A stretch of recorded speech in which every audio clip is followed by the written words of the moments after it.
Divadlo Andreja Bagara v Nitre sa rozlúčilo s tohtoročnou sezónou. Gala večer bol zároveň predzvesťou nasledujúcej jubilejnej 75. sezóny.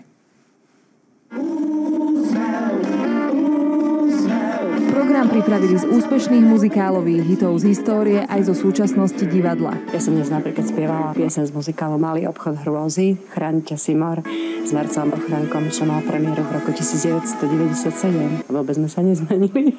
Gala večer sa niesol aj v duchu budúcnosti a toho, čo divadlo čaká. Po lete vstupuje do jubilejnej 75. sezóny. Keďže som syn otca, ktorý tuto hrával, tak už od malička som do toho divadla chodil. Takže pre mňa je to veľmi pekné a zaujímavé výročie a cením si to, že práve pri takomto vysokom čísle som ja ešte stále tu.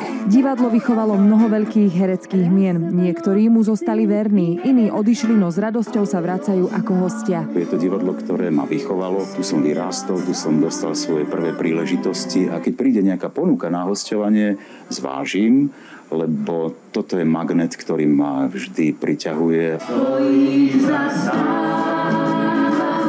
75 rokov oslávia so 4 novými inscenáciami. V septembri divadlo uvedie muzikál Mníšky. Je to o mníškach, ktoré omylom jedna ich sestra navarí paprikáš a 52 sestier sa otrávi a oni vlastne nemajú už tie zvyšné za čo pochovať. Sezónu spestrí aj nové na skle maľované. Režírovať ho bude Ondrej Spišák. Jánošíka si má zahrať Martin Nahálka. Ja som ten typ nie, ktorý bude spievať o tom, ako je krásne na svete. Ja som skôr taký akože rocker, punkáč, rebel, takže to bude trošku týmto ladené. Rovnako úspešné ako muzikály sú v divadle Andreja Bagara aj činohry. Budúcu sezónu preto doplnia aj činoherný repertoár. S hrami Nič a Chrobák v hlave. Marina Opálková, Slovenská televízia.